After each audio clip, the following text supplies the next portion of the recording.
그동안 지속적으로 반대해왔던 유로본드 도입이나 유럽은행연합체 구성안을 긍정적으로 검토할 수 있다는 뜻을 처음으로 밝혔다고 월스트리트저널이 보도했습니다. 미국의 4월 공장 주문이 0.1% 증가할 것이란 기대를 깨고 0.6% 감소했습니다. 3월 공장 주문도 2% 감소로 하향 조정돼 공장 주문이 약 3년 만에 처음 2달 연속 줄었습니다. 경제 전문가들은 우리나라 경기가 올 하반기에도 회복되기 어려울 것으로 내다봤습니다. 전국경제인연합회는 인플레 압력과 가계부채, 소비 위축의 경기 회복세가 제한되고 유로존 위기로 경기 둔화세는 지속되는 상저하저를 전망했습니다. 무료 문자메시지 서비스인 카카오톡이 음성통화까지 무료 서비스로 시작하기로 하면서 이동통신사들이 바짝 긴장하고 있습니다. 데이터 통신 비중이 늘긴 했지만 여전히 음성통화가 주 수입원인 상황에서 타격이 불가피하기 때문입니다. 안녕하십니까. 오늘장 일장 1부 시작합니다. 누군가는 양보해야만 했던 유럽 문제, 드디어 키를 쥐고 있던 독일이 한 발짝 뒤로 물러서는 모습이 나타나고 있죠. 월스트리트저널의 보도였습니다. 유로본드 그리고 도입, 유럽은행연합체 검토 모두 긍정적으로 보고 있다는 메르켈 총리의 보도가 월스트리트저널을 통해서 흘러나오자 시장이 일단은 반겨주고 있는데요. 하지만 오늘의 반등에 긍정적인 무게를 두기 힘든 것은 전일 때마침 50포인트 이상 블랙 먼데이로 큰 폭의 낙폭이 있었기 때문입니다. 오늘 때문에 기술적으로 조금 올라오는 것일 뿐이다라는 그런 분석인데요. 1% 남짓 20포인트가량 오르면서 이제 막 1,800이 회복이 되고 있습니다. 독일의 어떤 전향적인 태도 변화에도 불구하고 외국인들의 매수가 들어오지 않는 점 조금은 찝찝한데요. 개인도 어제 막판에 매도를 했었는데 오늘도 사주지 않습니다. 저가 매수는 기관으로부터 들어오고 있는데요. 코스닥도 어제 낙폭이 아주 컸기 때문에 반등을 해주는 것은 물론이고요. 원달러 환율도 약간 찝찝한 것은 1,170원대 갭다운 출발했었는데 점차 낙폭을 슬금슬금 줄이더니 어느덧 1,180원대까지 올라와 있는 상황입니다. 자, 이렇게 해서 시장 상황 간단하게 좀 정리를 해드렸는데요. 오늘장 일장 1부에서 준비한 소식부터 짚어드립니다. 네, 오늘 역시 6월 증시 전망 한번 들어봐야 될 텐데요. 오늘은 하나증권 센터장에게 들어봅니다. 국내 증시가 닷새 만에 오르고 있는데 바닥을 완전히 탈피하는 것인지 단순한 기술적 반등에 그치는 것일지 또 독일이 유로본드와 은행 연합체 꾸리는 것을 검토 중이라고 하는데 이에 따른 시장 영향 미리 한번 살펴봅니다. 오늘 만나볼 우위는요, 우리투자증권 양산지점의 김민규 차장님인데요. 자, 지금은 현금화해야 될 시기일까요? 유럽 이슈가 완화되고 있는데 1,800 부근대의 투자 전략 한번 세워보고요. 글로벌 경기 둔화 우려와 양적 완화 기대가 또한 팽팽히 맞서고 있는 시점, 투자 전략을 꼼꼼하게 챙겨드립니다.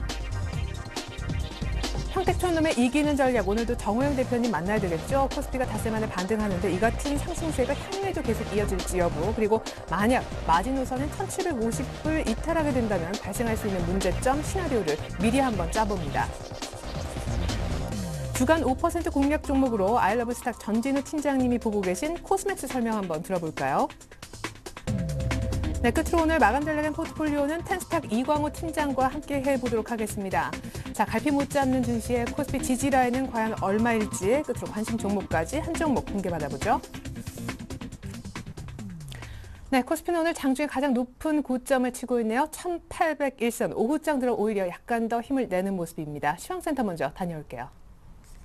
시황센터입니다. 미국의 제조업 경기 지표가 예상보다 부진했지만 독일이 유로본드와 또 유럽은행연합체 구성안에 대해서 긍정적으로 검토한다고 밝힌 점이 현재 국내 시장에도 호재로 작용하고 있는 모습입니다. 코스피 지수가 닷새 만에 반등하고 있는데요. 자세한 장중 흐름 먼저 살펴보시죠. 오늘 코스피 지수는 상승 출발한 후에 오전 한때 1,800선 위로 올라서기도 했는데요. 현재는 오후장 들어서 상승폭을 좀 더 높이고 있는 모습입니다. 현재는 1,800선 위로 올라섰는데요. 현재 코스피 지수입니다. 어제보다 1.04% 상승한 1,801선에서 거래가 진행 중입니다. 수급 내용 확인해 보겠습니다. 현재 개인과 외국인, 개인은 다시 매도로 전환했고요. 개인과 외국인이 현재 시장에서 팔고 있지만 프로그램과 기관의 순매수가 수급에 긍정적으로 작용하고 있는 모습입니다. 현재 기관을 통해서는 1,540억 원의 매수 물량이 유입되고 있습니다. 이어서 코스닥 지수 확인해 보겠습니다. 코스닥 지수는 어제 급락세를 만회하기는 부족하지만 그래도 오늘장 상승폭을 밝히고 있습니다. 코스닥 지수 장중 흐름 살펴보시면 오늘 지수는 장 초반부터 외국인의 매수세에 반등에 성공하고 현재도 강세를 지속하고 있습니다. 현재 코스닥 지수는요, 어제보다 1.3% 상승한 456선에서 거래가 진행 중이네요. 수급 내용 확인해 보겠습니다. 현재 기관이 장중 매수로 전환을 했습니다. 기관과 외국인이 소폭 매수 우위 보이고 있고요. 반면에 개인은 50억 원 정도의 매물이 출회가 되고 있네요. 이어서 환율 흐름 살펴보겠습니다. 오늘 환율은 유로본드 도입 기대 등으로 유로존에 대한 위기감이 완화되면서 하락했는데요. 하지만 수입업체의 결제 수요가 유입되면서 낙폭을 축소하더니 현재는 다시 낙폭을 좀 축소한 모습입니다. 현재 환율은요, 어제보다 2원 30전 하락한 1179원 선에서 거래가 진행 중입니다. 이어서 코스피 시가총액 상위 종목 살펴보도록 하겠습니다. 삼성전자가 하루 만에 120만 원을 회복하면서 현재 강세의 장을 보이고 있습니다. 0.75% 강보합권에서 120만 5천 원에 거래가 되고 있고요. 포스코가 1.42%, 현대모비스는 1.5% 뛰어오르면서 현재 27만 1천 원에 거래가 되고 있습니다. 현대중공업도 강보합권에서 현재 거래가 되고 있고요. 신한지주가 1.61%, 한국전력이 현재 4.32% 오르면서 24,150원에 거래가 되고 있습니다.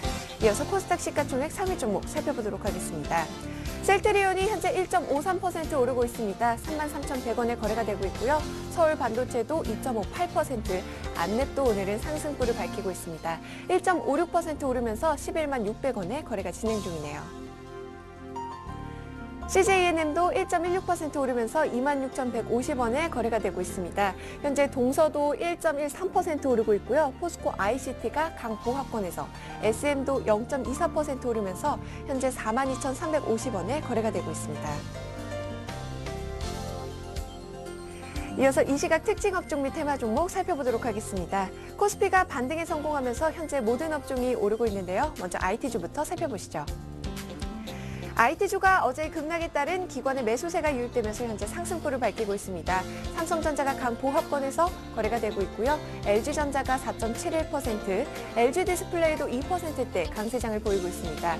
LG노텍 역시 3.55% 오르면서 75,900원에 거래가 되고 있네요. 코스피 지수가 반등하면서 금융주 역시 사흘 만에 상승하고 있습니다. 금융주도 살펴보겠습니다. KB금융이 현재 2.78% 오르면서 37,000원에 거래가 되고 있습니다. 우리금융도 4% 넘게 오르고 있고요. 하나금융지주가 3.81%, 기업은행도 1.71% 오르면서 현재 11,900원에 거래가 되고 있습니다. 카카오톡이 무료 통화 서비스를 시작하면서 현재 SNS 관련주들이 동반 강세 보이고 있습니다. 살펴보겠습니다. KINX가 상한가를 기록했습니다. 1,750원에 거래가 되고 있는데요. 클라우드 업체인 KINX는 카카오의 인터넷 데이터 센터 서비스를 제공하고 있습니다. 가비아 역시 KINX의 모회사죠. 현재 9.35% 오르면서 4,790원에 거래가 되고 있습니다. 오늘과 내일도 6.41%, 이루온도 4.8% 오르면서 현재 2,185원에 거래가 되고 있네요. 모바일 게임주들이 동반 급등하고 있습니다. 이 같은 모바일 게임주들의 강세는 모바일 IT 기기 확산에 따른 성장세가 이어질 것으로 전망되면서 긍정적으로 작용하고 있는데요. 모바일 게임주 살펴보겠습니다. 현재 컴투스가 8.31% 오르고 있습니다. 33,250원에 거래가 되고 있고요. GTNT는 현재 하락 전환한 모습입니다. 약 보합권에서 1,440원에, 게임빌은 7.84% 오르면서 현재 89,400원에 거래가 되고 있고요. 인포뱅크도 4.26% 강세장 보이고 있습니다. 창업투자사들이 대선주자들의 창업 지원 발언에 현재 연일 상한가 행진을 이어가고 있습니다. 창투사주 살펴보겠습니다. 현재 대성창투가 상한가 기록하고 있습니다. 엠벤처 투자도 상한가 기록하고 있고요. 에이티넘 인베스트가 10% 넘게 급등세, 그리고 제미니 투자도 7.69% 오르면서 현재 530원에 거래가 되고 있습니다. 마지막 종목입니다. 한국콜마가 현재 장 초반부터 급락세를 보이더니 하한가를 기록하고 있습니다. 전날 한국콜마가 화장품과 의약품 사업을 분할해 지주회사 체제로 전환한다고 밝힌 점이 현재 악재로 작용하고 있는 모습인데요. 현재는 주당 1,530원 하락한 8,820원에 거래가 되고 있네요. 지금까지 시황센터에서 김혜선이었습니다.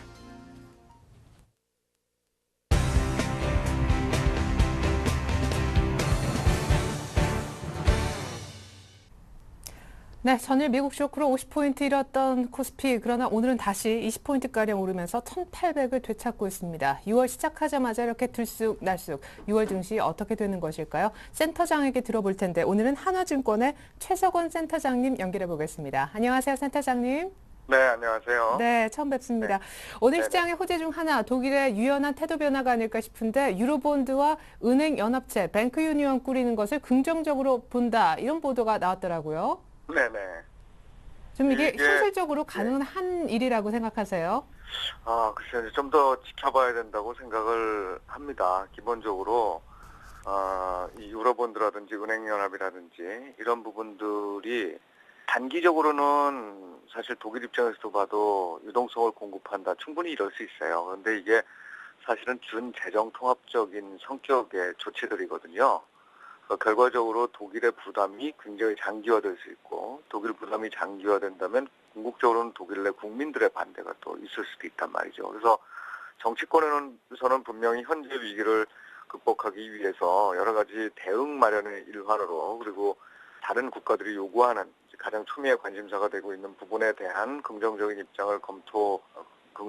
검토를 해보겠다, 이런 입장을 밝힐 수 있지만, 사실 이게 독일 정치권 내나 또는 국민들의 지지를 받아서 완전히 성공적으로 갈지는 좀 더 지켜봐야 되겠죠. 이게 이제 되려면 결국은 독일이 이번 이제 재정 통합에 준하는 여러 가지 일들이 벌어질 때 어떤 식의 이득을 상대적으로 볼 수 있는지에 대한 부분이 같이 결정이 돼야 된다고 보기 때문에, 되더라도 상당히 제한된 범위 내에서 되지 않을까, 이렇게 생각을 하고 있습니다.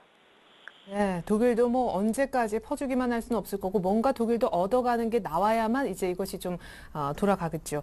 무엇보다 그에 앞서서 유로존 악재하면 또 그리스와 스페인을 들 수 있는데, 아까 재정 통합 얘기하셨지만은 스페인이 만약 구제 금융을 받게 된다면은, 은행 감독권이 EU 쪽으로 넘어가게 된다면은 이것이야말로 재정 통합의 첫 단추가 아닐까 생각이 되는데, 유럽 전반적인 이슈 6월 달에 어떻게 흘러갈지 그리스, 스페인 중심으로 또 한번 짚어주시죠.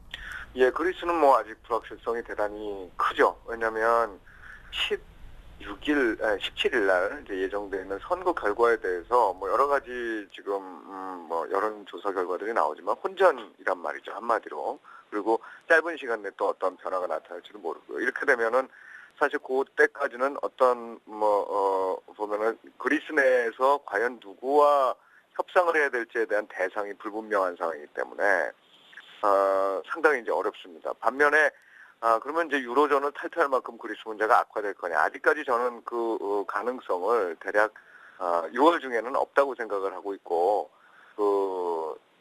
전체적으로 봤을 때도 내년 정도쯤 되면 한 50% 정도 이상을 두고 봐야 되겠지만, 단기적으로는 그러지 않을 거다. 왜냐하면 아까 말씀하셨던 스페인 문제로 전이될 가능성이 지금으로선 대단히 높단 말이죠. 그럼 스페인으로 문제가 전이되기 시작하면 이 역시도 감독권에 의한 것 같은 어떤 재정 통합의 형태 이외에 정말 그만큼의 돈을 빠른 시간 내에 국민들의 찬성을 얻어서 각국이 걷어낼 수 있느냐의 문제로 가는 거란 말이죠. 그래서 물론 이제 전체적으로 보면 이 큰 흐름상 사고가 터지면 대응을 한다, 이거는 맞지만 그게 순조롭게 잘 이루어질지 아닐지는 이번 달을 통해서 좀 계속 확인을 해봐야 되는 상황이라고 보고 있습니다.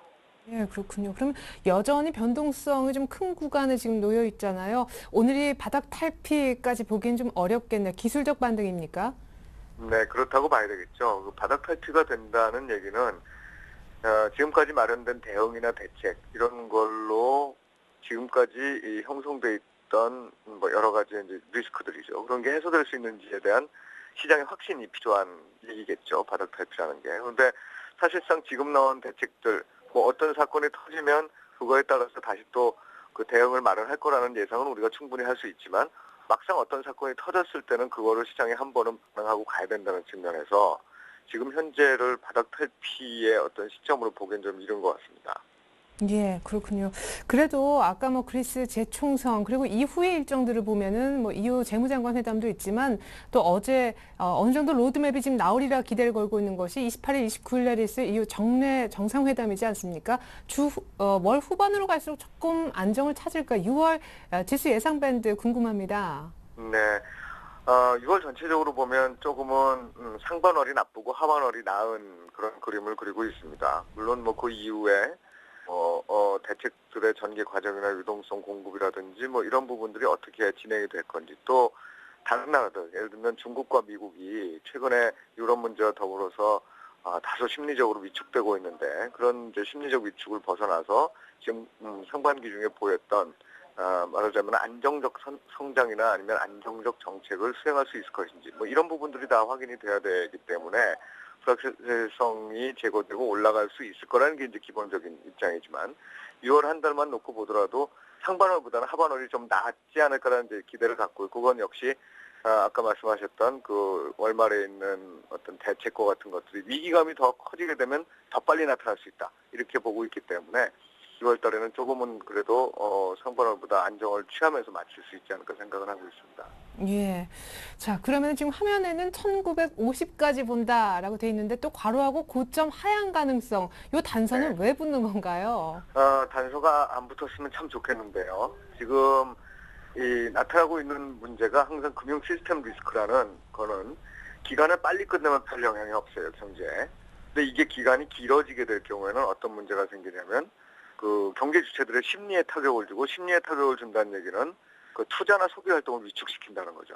그 자체가 경제 성장을 떨어뜨려요. 경제 성장을 떨어뜨리게 되면 기업 이익도 당연히 줄어들겠죠.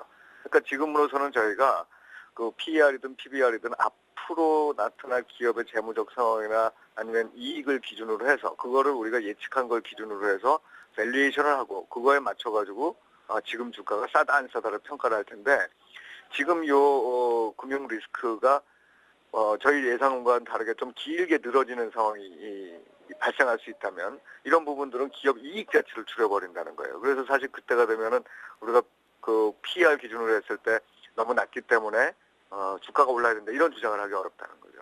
그래서 기본적으로 저희가 5월 달에 그 그리스 문제가 좀 잘 해결되는 걸 전제로 1950을 봤지만 사실은 지금으로서는 그 상향 가능성보다는 적어도 고점 부분에서는 좀 하향 가능성이 있다 이렇게 볼 수 있다고 생각합니다. 예, 그렇군요. 그래요. 아무래도 유럽에 이제 수출을 또 많이 못하면 펀더멘털이 좀 약해질 거고 그렇게 또 대비해 보면 주가는 별로 안 싸 보일 수도 있다 이런 말씀이셨던 것 같은데 경기 부양책 가능성에 대해서는 어떻게 생각하세요? 미국, 중국, 유럽 쪽 다 궁금한데요. 네, 뭐 경기 부양할 겁니다. 그 유럽은 뭐 기본적으로 오스트리티 그러니까 긴축과 비슷한 건전성을 추구하는 정책들이 필요하지만 그럼에도 불구하고 이게 경제 성장이 나빠지면 채무를 상환할 수 있는 능력은 더 떨어지는 거거든요. 이제 그런 차원에서 아마 정책금리 인하와 같은 그런 정책들이 나타날 거로 보고 있고요. 미국은 역시 QE3가 중심이 될 텐데 재정 쪽에 대해서도 아마 공화당과 민주당의 이제 대립적인 입장들이 올해 말 이후 미국의 성장에 대한 우려감을 갖게 하지만 그런 부분에 있어서도 이제 상호 간의 협의가 좀 더 잘 되는 상황으로 이제 점점 몰려가고 있다는 거죠. 중국은 사실 정치적 일정 때문에 올해 경기 부양을 많이 하지 않겠다. 이게 이제 기본적인 시각이었는데 그건 역시도 상당히 다이나믹스죠. 그러니까 정해져 있고 그냥 머물러 있는 게 아니라 유럽 사태가 경제에 심각한 영향을 미칠 것 같으면 그에 준하는, 그에 상응하는 어떤 정책들이 다시 또 나올 거를 기대할 수 있기 때문에 아마 3, 4분기는 그 정책들과 더불어서 시장이 좀 안정을 찾을 수 있는 기본적인 구도를 갖지 않겠느냐 이런 기대는 하고 있습니다. 자, 그렇지만은 오늘 시장 반등을 또한 기술적 반등으로 볼 수밖에 없는 이유 중에 하나 바로 외국인인데요. 오늘도 네네. 좀 많이 팝니다. 5월 말 들어 그래서 조금 덜 팔아 기대를 했었는데 5월 달에만 유럽계 자금이 한 엄청나게 빠져나갔다고 하잖아요. 6월에는 외국인들 수급 좀 돌아올 수 있을까요? 6월 좀 힘들 겁니다. 그러니까 제가 뭐 여러 가지 말씀을 지금 드렸지만 네, 후반에도 힘듭니까? 후반 같은 경우에는 조금은 잠잠해질 수는 있겠으나 이 파는 게 이제 대규모 매수. 저희가 지금 궁금한 건 사실 쭉 팔았다가 이게 다시 쭉 들어올 수 있느냐의 문제일 텐데 예. 쭉 판 상태에서 좀 머무르고 파는 그 속도가 낮아질 수는 있을지 몰라도 약화될 수 있을지 몰라도 다시 쭉 사들어오는 그런 모습을 기대하기엔 좀 이르다 이렇게 보시면 될 것 같고요. 그거는 결국 그 뭐 헤지펀드 같은 데들은 일정 부분에 이 포지션이 정리된 이후 상황이 좀 나아지기 시작하면 다시 들어오겠지만 유럽 금융기관 같은 경우는 지금과 같은 상황에서 딜레버리징을 계속할 수밖에 없다는 거죠. 그러니까 결과적으로 그 딜레버리징이라는 건 그 헤지 펀드가 됐든 여러 투자자들이 이제 대출을 받아서 투자를 하게 하는 모든 행위들을 다 이제 좀 멈춰야 되는 상황이기 때문에 그렇게 보면 사실 외국인들의 빠른 속도의 복귀 이거는 좀 기대하기가 어렵다. 단지 하반월에 아까 말씀드렸던 리스크가 좀 안정이 되면 조금은 그 파는 속도가 약화될 것이다. 이렇게 보는 것이 맞을 것 같습니다. 네, 6월 달 또 유럽은행들 은행 자본 확충까지 있어서 아마 디레버리징, 돈 빼나가기는 좀 이어질 것 같습니다. 그나저나 6월 후반을 좀 기대해 보면서 그래도 꾸준히 좀 관심을 이쪽 섹터는 가져도 된다. 말씀하실 수 있는 섹터는 어떤 것들이 있나요? 역시 IT와 네. 차 정도일까요? 그 상반월 지금 뭐 당장 드러나고 있지만 네. 그 주가가 나쁜 환경에서는 방어적 주식들이 좋았죠. 그래서 단기적으로 생각하면 아직은 좀 방어적으로 포트폴리오를 구성해 놓는 게 맞다고 보는데 역시 이 자동차와 IT 섹터는 글로벌 비즈니스 사이클이라는 리스크와는 무관하게 사실 기업의 실적에 대한 기대였고 네. 그 실적에 대한 기대는 경기 사이클만큼이나 개별 기업들의 약진에 달린 거였었거든요. 근데 주요 IT나 이제 반도체 같은 경우는 사실 업황이 조금 문제가 아직도 있지만 모바일을 중심으로 한 IT라든지 완성차 같은 경우는 상당한 경쟁력을 국내 기업들이 갖추고 있더라. 이런 부분들이 결국 실적으로 연동될 때는 주가가 빠지면 빠질수록 이건 굉장히 싸지게 되는 결과가 나타나니까 저희 같은 경우는 IT하고 자동차는 꾸준하게 매수 관점에서 접근하는 게 맞다고 생각하고 있습니다. 예. 하지만 시장이 지금은 아직 불안정하기 때문에 또 경기 방어주가 활개를 치는 그런 장이 펼쳐지고 있잖아요. 이 흐름이 굉장히 짧게 진행될 줄 알았는데 은근히 좀 길어지면서 방어주 투자하신 분들은 수익이 쏠쏠할 것 같습니다. 변동성 확대 예상 속에 보수적으로 투자하는 것이 맞는지 개인 투자자들을 위한 투자 팁 끝으로 한 말씀 부탁드릴게요. 예, 개인 투자자들 어느 상황에서든 투자의 시계가 굉장히 중요한데요. 네. 단기 트레이딩으로 돈을 많이 벌 수 있는, 그 말하자면 수익률이 높아질 수 있는 구간은 시장이 추세적으로 오를 때라고 저는 생각하고 있어요.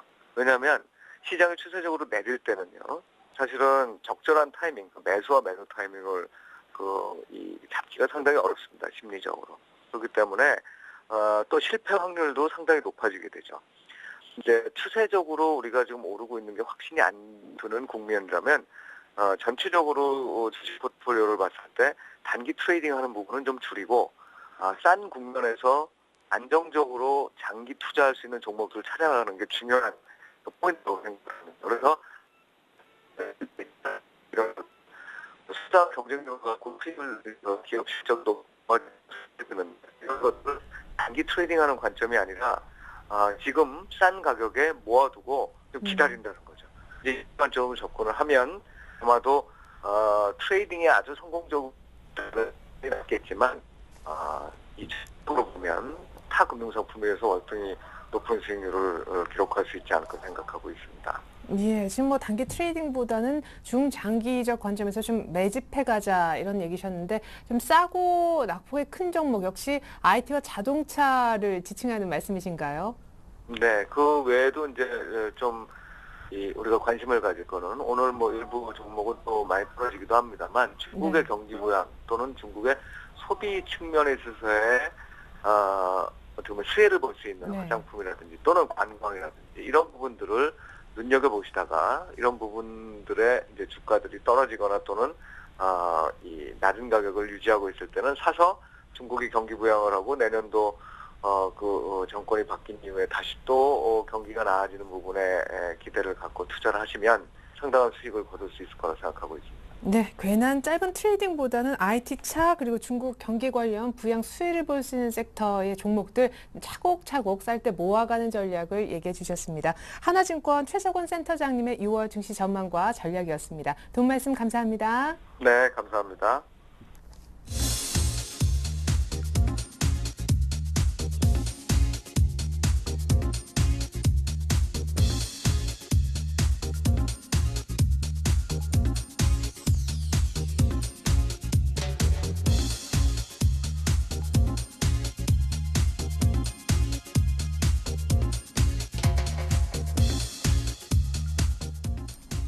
네, 오늘 시장에도 불구하고 관망 확인 후 대응 의견들이 많았는데요. 유럽 리스크를 대비하면서 현금화하자는 의견 주신 오늘은 우리투자증권의 김민규 차장님 연결합니다.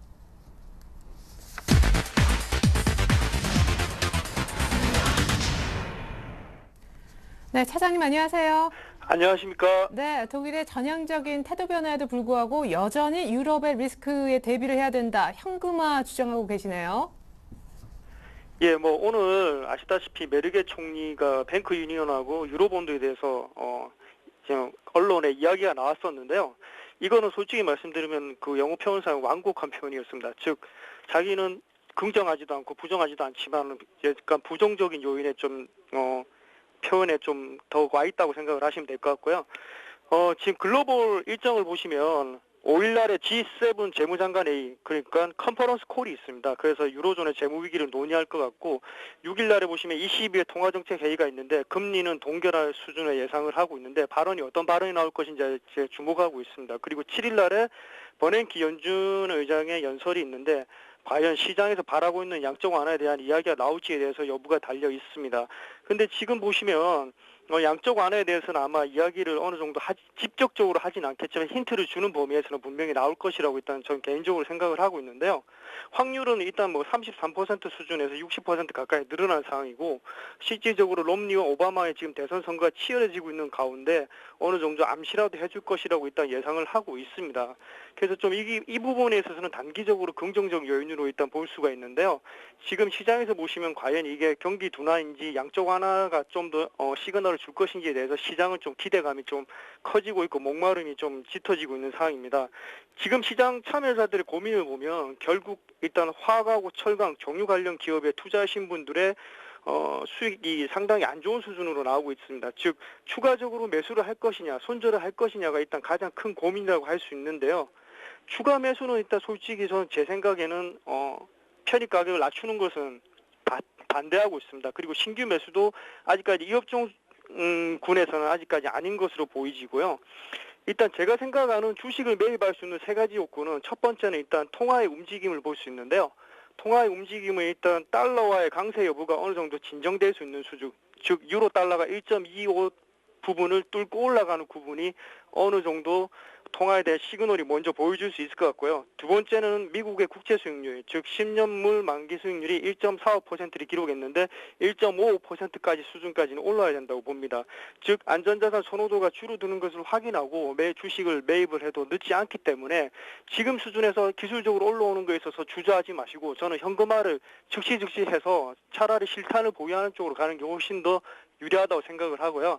제가 계속적으로 강조하고 있는 지수가 급락할 시에 코덱스 레버리지 분할 매수 쪽에서는 지금 월급쟁이가 월급을 타서 적금을 하듯이 조금씩 코덱스 레버리지 분할 매수하는 쪽은 장기적으로 1년 이상을 봤을 때는 분명히 좋은 수익이 날 것이라고 생각이 듭니다. 그래서 좀 해주시면 될 것 같고요.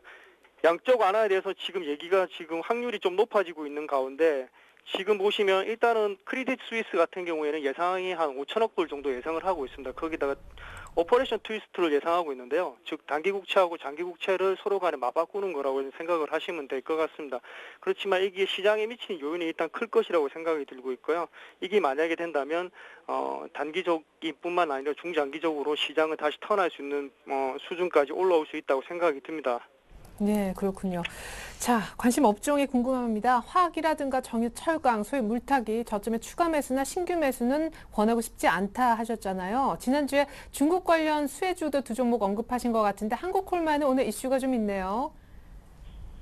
한국콜마 관련해가지고 아시다시피 지금 지주사 관련해가지고 얘기가 나왔습니다. 그래서 지금 보시면 지금 분할 대상자 관련해가지고 지금 예비 심사 청구서를 제출한 상태이기 때문에 단기적으로 주가는 급락하는 상황입니다. 그래서 저는 만약에 손절 수준이 10% 이내인 경우에는 저는 가감히 손절하라고 지금 고객들의 권유를 해드리고 있는 상태고요. 한국콜마 같은 경우에는 지금 단기적인 테마는 좀 이제 힘든 상황인 것 같습니다. 그래서 지금 중국이 어저께 ISB 비제조업 지수에 관련해 가지고 발표를 했지 않습니까? 거기서도 좀 실망스러운 지표가 나왔기 때문에 당분간은 좀 중국 쪽의 모멘텀에 좀 기대기는 좀 힘든 상황인 것 같고요. 저번 주 중에서 보시면 좀 그나마 좀 괜찮았지만 화장품 관련 주식 중에서 뭐 LVCNC 같은 경우는 여전히 또 잘 가고 있는 상황이기 때문에 그런 종목으로 오히려 또 갈아타는 게 또 좋지 않겠나 싶습니다. 네, 나머지 관심 업종도 포트 비중으로 끝으로 종합해서 설명 부탁드릴게요. 예, 제가 지금 생각하는 저번 주보다는 현금을 일단 10% 비중 더 늘렸습니다. 이선 자동차는 여전히 제가 10% 정도 수준으로 보유하고 있는데 일단 네. 뭐 현대 기아차, 그리고 현대모비스, 현대위아, 현대글로비스, 부품주 같은 경우는 SL 같은 경우도 상당히 괜찮은 걸로 보이고요. 전기전자 같은 경우에는 고민을 많이 하고 있는 상황인데 지금 수급이 확실하게 붙고 있는 좀 보기 힘든 종목이지만 테라세미콘 그리고 이고테크니스 같은 종목을 좀 추천해드리고 있고요. 타이어 업종 같은 경우에 계속 제가 장 초반부터 계속 넥센 타이어부터 시작을 해서 얘기를 계속 드렸는데요. 이 화학계 관련 업종들이 만약에 주가가 떨어지면 필연적으로 거기에 대해 부수적으로 만드는 업종이 타이어 업종이 분명히 오르게 돼 있습니다. 근데 지금 원자재 가격을 보셔서 아시겠지만 원자재 가격은 상당 부분 계속 내려가고 있는 상태거든요. 이 상황이 또 계속적으로 가서 좀 이어질 것이라고 얘기를 하고 있기 때문에 타이어 업종들은 꾸준히 관심 가지시고 분할 매수하시면서 조금씩 접근하시면 될 것 같고요. 스마트폰 관련해서는 뭐 여전히 이야기가 계속 나오고 있는 상태라서 계속적으로 키를 쥐고 가시면 될 것 같습니다. 네, 포트에서 현금은 절반 이상 우리 투자증권 양산지점 김민규 차장님 전략 들어봤습니다. 감사합니다. 감사합니다.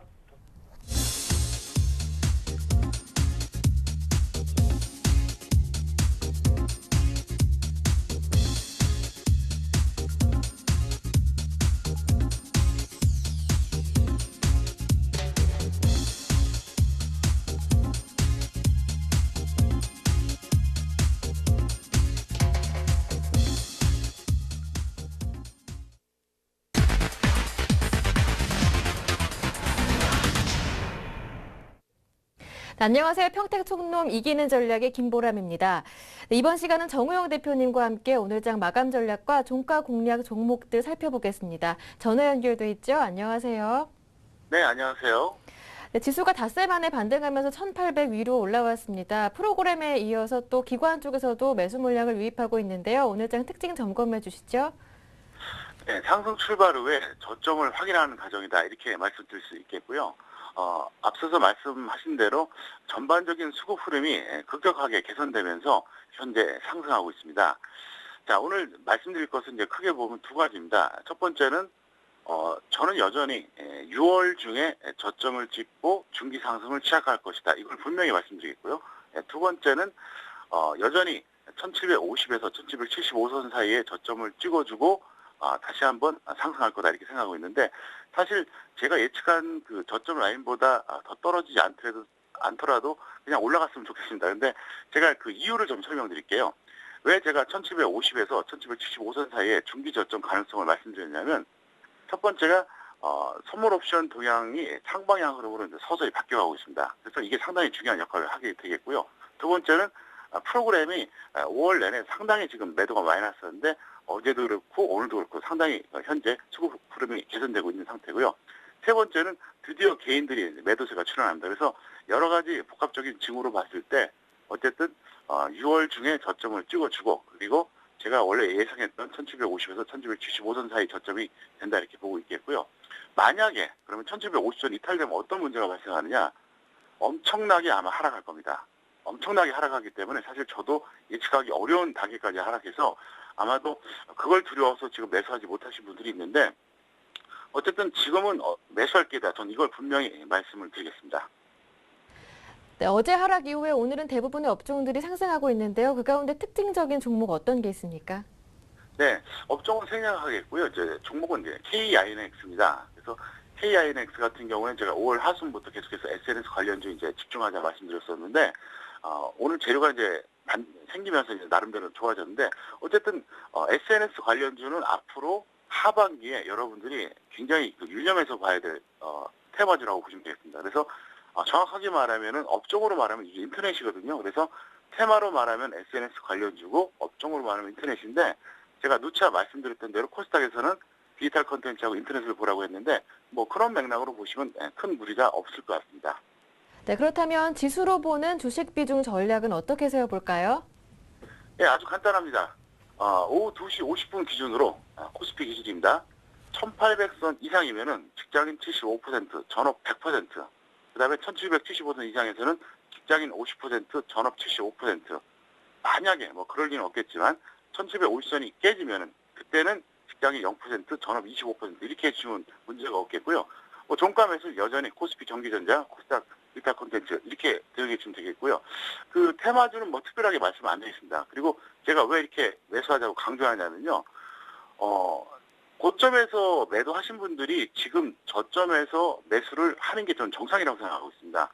왜냐하면은 서울경제TV 시청자 여러분들께 저는 분명히 1950선 이상에서 폭락이 나올 거다 이렇게 예측을 해드렸고 대부분의 분들이 의원관리 성공했는데 2000선 이상에서도 공격적으로 매수하는 분들이 1800선 전에서 매수하지 못한다고 하는 것은 저는 논리적으로 말이 안 된다고 생각합니다. 만약에 제 예측이 틀려서 여기서 1750선이 깨져서 이탈한다고 하더라도 그때 손절해주면 그만입니다. 대신 여기서 올라가게 되면 엄청나게 수익이 발생하고 있기 때문에 지금은 분명히 말씀드리지만 매수할 타임이다.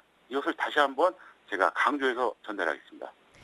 네, 지금은 매수의 기회다라는 말씀 들어봤습니다. 오늘 도움 말씀 고맙습니다. 네, 감사합니다. 네, 지금까지 평택촌놈의 이기는 전략 김보람이었습니다.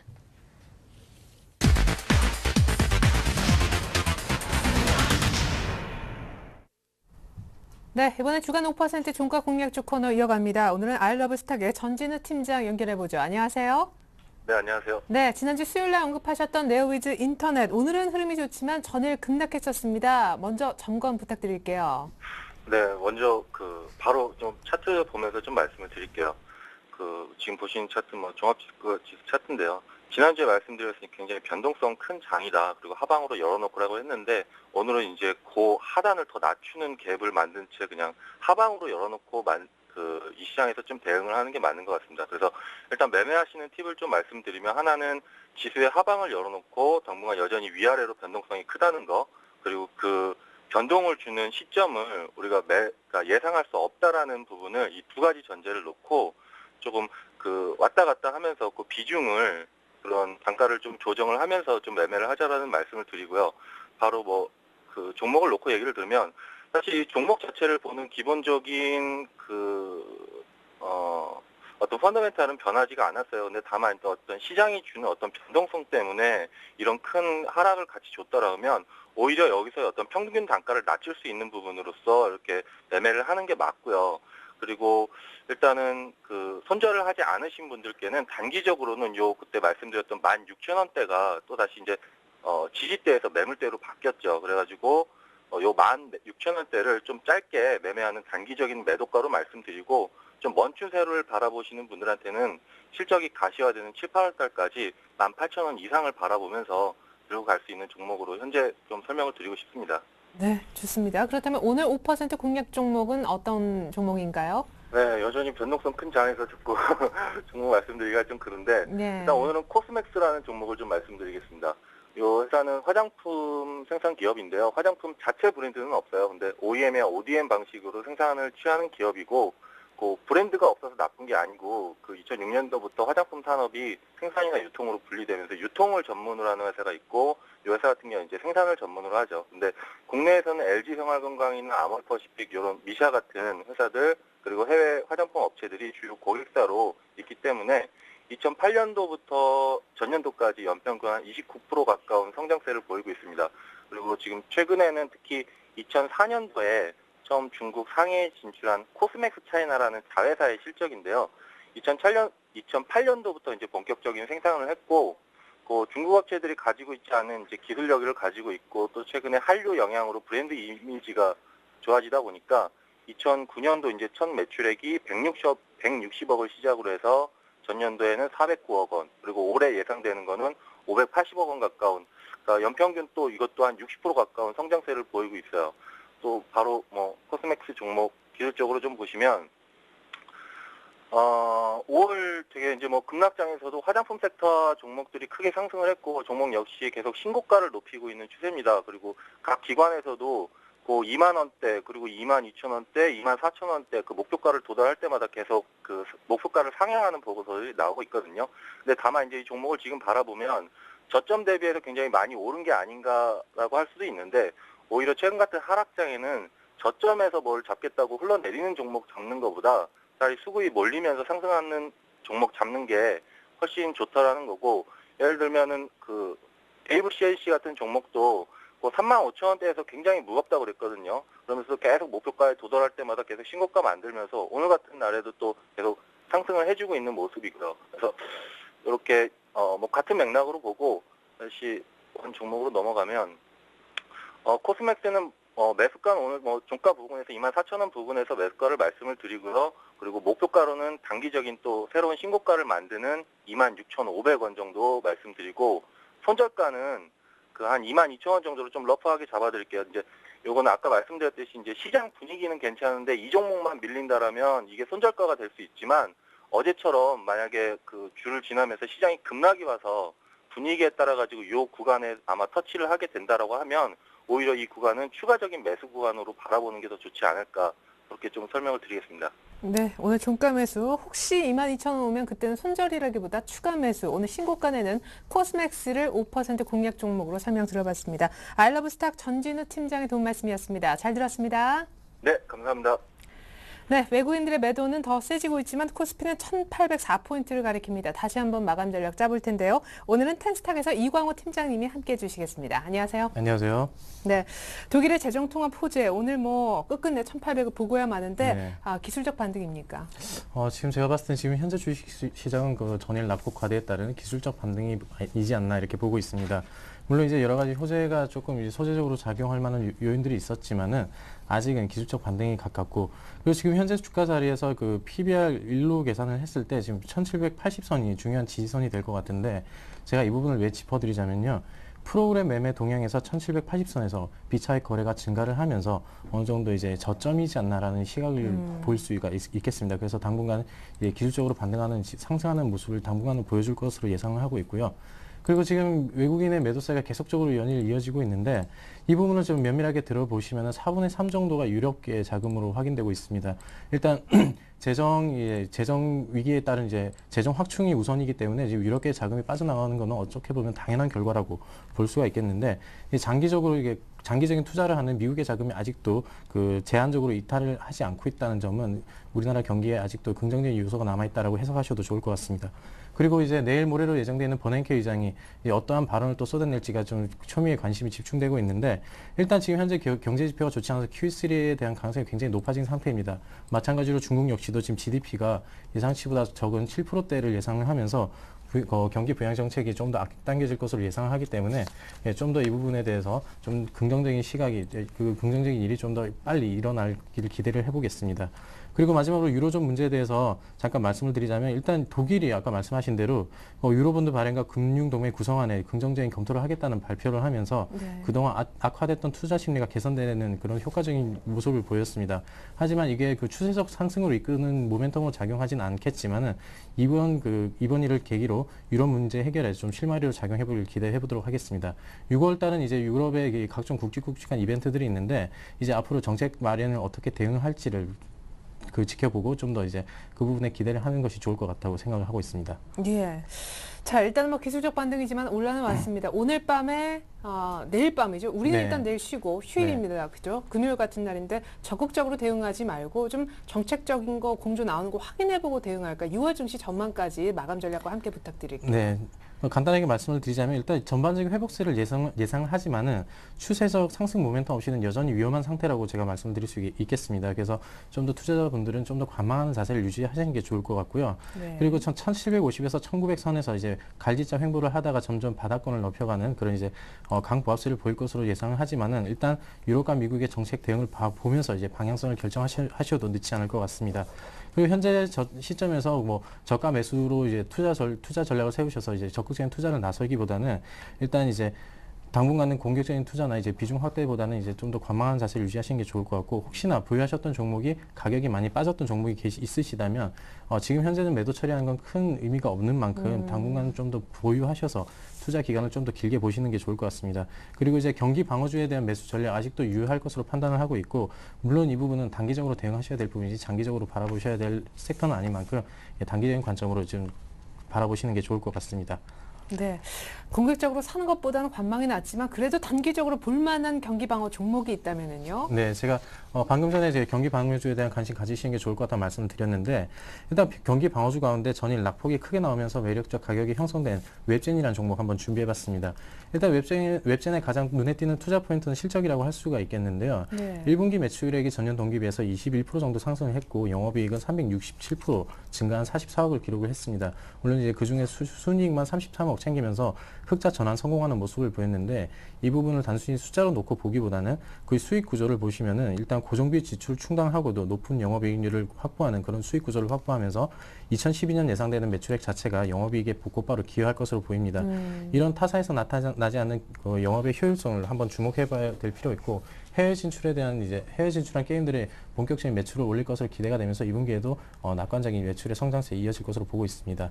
예, 제가 차트를 보시면서 제가 간단하게 말씀을 드리자면 일단 그동안 이제 외국인의 매도세가 강했기 때문에 이게 큰 폭의 하락이 나오면서 어저께도 큰 폭의 하락이 나오면서 9,000원대까지 내려가 왔는데 이 9,000원대 라인은 더 이상 이제 하락하기 힘든 강한 지지대 라인이라고 저는 보고 있습니다. 그렇기 때문에 지금 외국인의 수급도 매도세를 멈추고 다시 매수세로 돌아오는 모습을 보이기 때문에 상승 가능성 상당히 높아 보이고 그래서 단기적으로 현재 구간에 들어가시면은 당분간은 횡보하는 모습 보일 수 있겠지만 1차 목표가 11,000원까지는 무난히 도달하지 않을까. 그래서 목표가 11,000원 잡아드리고 혹시나 추세를 깨트린다고 생각되시는 9,000원 선에서는 반드시 손절하시는 것으로 사인 드리도록 하겠습니다. 네, 단기적으로 웹젠 게임주 언급하셨는데 기존 포트 이어서 한번 볼까요?